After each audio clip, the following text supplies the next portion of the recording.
Olá, nesse episódio 8 do Falando de Empatia e Cidadania, nós falaremos de um grande exemplo de perseverança, alguém que realmente demonstrou a nossa capacidade de se reinventar. Nós falaremos do grande compositor alemão Ludwig van Beethoven. Beethoven, ele nasceu na Alemanha, ele nasceu na cidade de Bonn no dia 17 de dezembro de 1770. Mas ainda muito novo, ele foi morar em Viena, na Áustria, porque o seu pai também era um grande músico, né? Trabalhava para a corte austríaca, então ele se mudou para a cidade de Viena, onde ele cresceu, né? E o pai, mesmo sendo um músico de certa forma famoso, né, ali no círculo dos compositores, dos músicos clássicos, né, Viena era o berço da música clássica no seu auge, né, nos principais anos da década de 18, do século 18 e do século 19. Então ele se mudou com a família para Viena e ali foi aonde Beethoven foi criado. E Beethoven, desde muito novo, mostrou que tinha um grande talento para música. Ele realmente, desde muito novo, com 5 anos, ele já arranhava ali, já mostrava o seu talento no piano. Então o pai, vendo isso, sempre o incentivou, só que por outro lado, o pai ele era um alcoólatra e ele, quando voltava dos seus concertos, das suas apresentações, às vezes meia-noite, 1 hora da manhã, ele tirava Beethoven da cama, e isso Beethoven já era um pouquinho maior, já era um pré-adolescente, né? Ou um adolescente com o passar dos anos. E o pai de Beethoven o tirava da cama e muitas vezes lhe dava uns cascudos se ele errava uma nota ou outra e deixava o menino ali tocando piano durante toda a madrugada. Às vezes 10, 11 horas da manhã do dia seguinte, Beethoven ainda estava ao piano, treinando por uma obrigação do pai, por uma pressão do pai. Toda essa pressão, toda essa violência contra ele fez com que ele pegasse de certa forma aversão à música. Muitas vezes Beethoven ele vomitava quando ele começava a tocar piano, né? Isso criou nele um bloqueio muito grande. Só que o pai acabou falecendo pouco tempo depois, até pela vida que levava, e Beethoven voltou a se reaproximou da música. E com o passar do tempo ele acabou se tornando um dos maiores compositores da Viena naquela época. E fazia os seus concertos, enfim, né? Ele era um músico renomado da sua época em Viena. Até que com 27 anos ele começou a ouvir, na verdade, até a sensação de um ruído, né? Um ruído intermitente no seu ouvido, né? E isso não parava, era um zunido.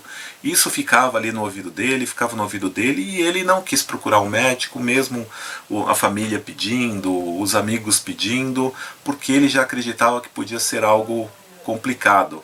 Nós não podemos esquecer que nós estamos falando aí já do começo do século XIX, né?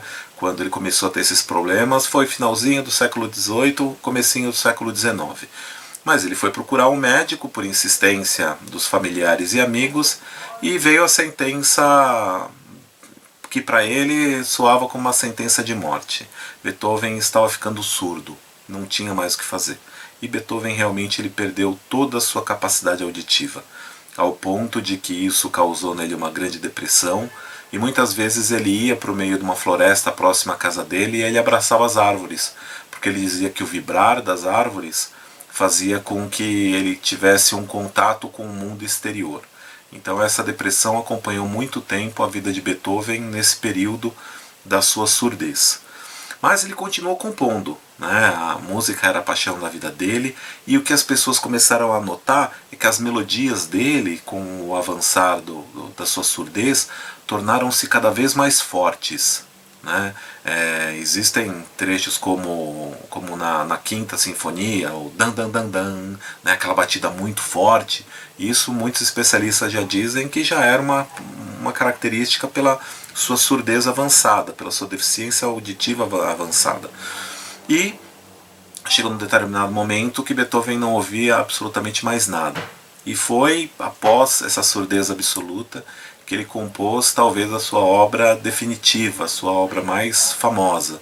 Foi quando ele compôs a Nona Sinfonia. A Nona Sinfonia, que é uma obra referência na música clássica e na música universal. Dentro da Nona Sinfonia nós temos Ode à Alegria, que é uma referência para o trabalho da ONG. Nós temos alguns vídeos da ONG que utilizam como fundo a Ode à Alegria de Beethoven, da Nona Sinfonia. E existe uma lenda urbana que muitas pessoas dizem que quando o CD de áudio foi criado, ele foi criado por uma joint venture, ou seja, uma união da Sony com a Philips. E tiveram ali várias reuniões que analisaram qual seria o custo desse novo formato de música, como que seria, aonde que seria comercializado num primeiro momento. E dentre essas reuniões, diz que numa delas, o presidente da Sony falou: olha, para mim não importa quanto tempo vai ter, quanto vai custar, desde que dentro desse novo formato de música caiba a Nona Sinfonia de Beethoven. E coincidência ou não, o CD de áudio ele tem uma capacidade de até 80 minutos de gravação e a Nona Sinfonia tem pouco menos do que 80 minutos. Muitas pessoas dizem que isso é uma lenda urbana.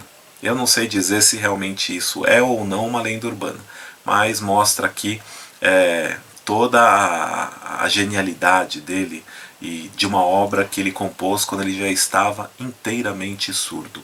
Quando Beethoven iniciou e concretizou essa sua obra, ele já não ouvia absolutamente mais nada. Então eu acho que ele se tornou para todos nós um grande exemplo da capacidade do ser humano de se reinventar. Mesmo com uma deficiência auditiva, ele continuou fazendo obras maravilhosas que encantam o mundo até hoje. Bom, nós tivemos aqui um problema com o áudio externo, então eu tive que fazer um corte aqui para tirar, porque realmente vocês sabem que a nossa ideia é um bate-papo, então é gravar isso de primeira, sem corte, sem edição, sem nada, mas realmente foi um áudio externo que atrapalhou a gravação e a gente fez esse corte. Mas voltando, então Beethoven morreu com 56 anos na cidade de Viena, mas deixou um legado maravilhoso para toda a humanidade. Não só na música, como um exemplo de perseverança, um exemplo de superação que fica aí. Quer dizer, há mais de 200 anos, né, que a história dele se encerrou por aqui, na verdade quase 200 anos. Em 2027 nós comemoramos, na verdade nós relembramos a passagem de Beethoven. Ele faleceu em 1827, no dia 26 de março, mas ele deixou aqui esse legado maravilhoso para todos nós e que precisa ser compartilhado e precisa ser divulgado. Bom, eu tenho algumas sugestões para vocês de filmes e livros sobre Beethoven. Existe esse filme que é um filme famoso, que muita gente conhece, Minha Amada Imortal, que na verdade Minha Amada Imortal não é um filme que conta não é um filme biográfico sobre Beethoven, não conta toda a sua história. Na verdade, ele trabalha muito com uma relação amorosa de Beethoven no período em que ele fica totalmente surdo e a composição da Nona Sinfonia. Então é muito concentrado neste período, mas é um filme muito bonito e que vale a pena vocês verem, né? Eu acho que dá para se ter uma ideia dessa vida maravilhosa que foi a de Beethoven. Existe um livro também de Edmund Morris, que é Beethoven, a biografia. Esse é um livro em português, vocês encontram muito facilmente, e realmente é uma biografia ampla que mostra um pouco da história e do legado de Beethoven.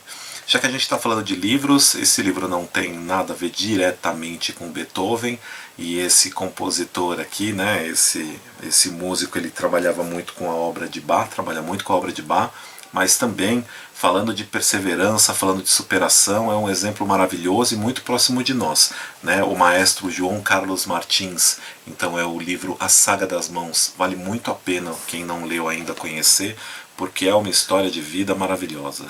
O maestro João Carlos Martins poderia estar entre os grandes sonhadores aqui tranquilamente, porque é um exemplo de vida para todos nós, né? É uma referência, é um norte para todos nós. A presença de Beethoven no trabalho da ONG Meu Sonho Não Tem Fim, muito grande a presença dele, né? Foi um dos primeiros grandes sonhadores também. Em Passageiros da Esperança ele está presente no folheto Grandes Sonhadores. Existe aqui a segunda frase nesse folheto dele, de que não existe verdadeira inteligência sem bondade. Essa frase mostra um pouco desse espírito dele, né? De tudo que ele representava. Nas revistas da ONG, como ele é um dos primeiros grandes sonhadores, ele está presente nas duas revistas. Então aqui ele está presente na primeira revista com a matéria dele, já ligado à perseverança, né? Ele não mudou, a virtude dele ficou sendo a mesma durante o passado das décadas, né? desde que o trabalho da ONG começou a divulgar o seu legado. Na segunda revista da ONG, já com uma carinha um pouco diferente, né? Vocês têm aqui também, é que na verdade o que acontece? Na segunda edição da revista da ONG, nós começamos a colocar algumas reflexões no meio das histórias. Então, enquanto na primeira revista era apenas a história do grande sonhador, e nós indicávamos uma ou duas instituições para que as pessoas conhecessem, na segunda revista, além da história do grande sonhador, de continuar indicando essas duas, três instituições, nós aumentamos um pouco mais, nós sempre incluíamos uma ou duas reflexões. Né? Isso já foi um laboratório para os livros de reflexões e parábolas que viriam mais para frente. Falando do livro dos Pequeninos Sonhadores, obviamente que ele também está presente aqui, né? Falando de perseverança, então ele aparece aqui com o seu piano, não poderia ser diferente. Então está aqui a perseverança de Beethoven, e mais uma vez a gente utiliza a mesma frase: não existe verdadeira inteligência sem bondade. Beethoven não deixou muitas frases, isso é muito interessante, porque nós não temos muitas frases de Beethoven, só que por outro lado, ele é dos grandes sonhadores aquele que mais histórias tem no livro Um Sonho que Não Tem Fim, que é o livro mais completo da ONG. Ele está presente em 4 reflexões. Né? Mas antes a gente vai falar um pouquinho do primeiro livro, As Reflexões de Um Sonho que Não Tem Fim. Aqui ele está presente com uma história dele, e que vai ser a história que eu vou encerrar esse bate-papo, que é Dando Melhor. Então está aqui a parábola Dando Melhor. Ele também está presente mais para frente em outra parábola, mas aí com uma frase. Então ele está presente na O Monge e a Prostituta, né, onde ele diz que o homem aprendeu a escrever os defeitos no bronze e as virtudes na água. Né? Não deixa de ser uma grande verdade. E aí sim, no livro Um Sonho que Não Tem Fim, que é a principal ferramenta de trabalho da ONG, ele está presente em 4 parábolas. Em 4 parábolas ele está presente com histórias onde ele é mencionado. Né? Não são frases, são histórias. Então ele está presente nas tarefas do Jovem Príncipe, que é a única que não é uma história relacionada a ele, mas sim com uma frase dele. E depois ele está presente em várias outras, que eu vou contar aqui para vocês quais que são. Então ele está presente na Dando Melhor, né, que é a mesma que está nas Reflexões de Um Sonho que Não Tem Fim, que eu vou contar essa história para vocês na hora que a gente encerrar o nosso bate-papo. Ele está presente também na Previsões, que aqui realmente ele é uma das referências nessa parábola. Previsões, que fica na página 372 do livro. Depois ele está presente novamente na Que Conselho Você Daria, que é uma parábola curta, mas muito bonita, e que essa é uma parábola que fala sobre Beethoven. E finalmente na Sonata ao Luar, que também é lindíssima e que também tem a ver com a história de Beethoven, com o momento em que ele fica completamente surdo. Então é um recorde entre os grandes sonhadores. Ele está presente aqui em quatro reflexões, né? Isso mostra a importância dele para o trabalho da ONG, a importância dele do legado que ele deixou. E para encerrar, eu queria contar para vocês essa parábola Dando Melhor, né? Que é uma parábola que, uma passagem de Beethoven, se é verdadeiro ou não, eu não sei dizer. Né? Isso, se aconteceu há mais de 200 anos. Mas diz que Beethoven ele era muito extrovertido. Muito introvertido, perdão. Ele era muito fechado e ficou ainda mais fechado com a sua surdez. Mas ele já estava completamente surdo quando ele descobriu que um grande amigo dele tinha acabado de perder um filho jovem, um filho adolescente.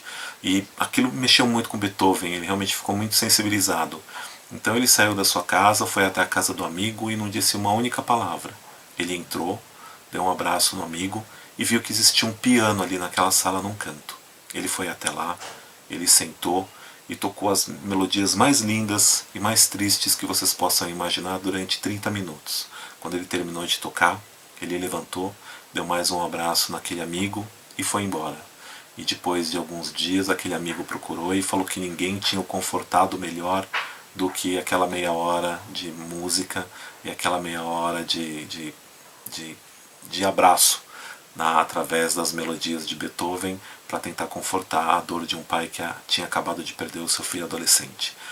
Isso mostra um pouco dessa figura tão importante na história da música e na história da humanidade, e que nós precisamos conhecer cada vez mais, né? Aqueles que não conhecem, conhecerem pelo menos um pouco através dos trabalhos da ONG. Como eu disse, Beethoven é muito presente lá, vocês vão poder conhecer muita coisa. E quem já conhece um pouco, se aprofundar mais nessa obra desse gênio da música clássica. Encerro aqui o episódio 8, espero que vocês tenham gostado. Peço desculpas pelo corte, mas realmente foi um som externo que eu não podia deixar nessa gravação, nesse nosso bate-papo. E convido vocês para verem o episódio 9. Né? No episódio 9, coincidentemente, nós falaremos de um outro grande sonhador alemão, que nasceu na Alsácia, que é uma região que já pertenceu à Alemanha, hoje pertence à França, mas ele é de origem alemã. Nós falaremos do inesquecível e saudoso Albert Schweitzer, que deixou um trabalho maravilhoso para toda a humanidade e que foi referência para a criação de uma das ONGs que faz um dos trabalhos mais bonitos em todo o mundo. E o trabalho dele, a história dele, foi referência para a criação dos Médicos Sem Fronteira. Eu deixo aqui o meu abraço para vocês e até o próximo. Tchau, tchau.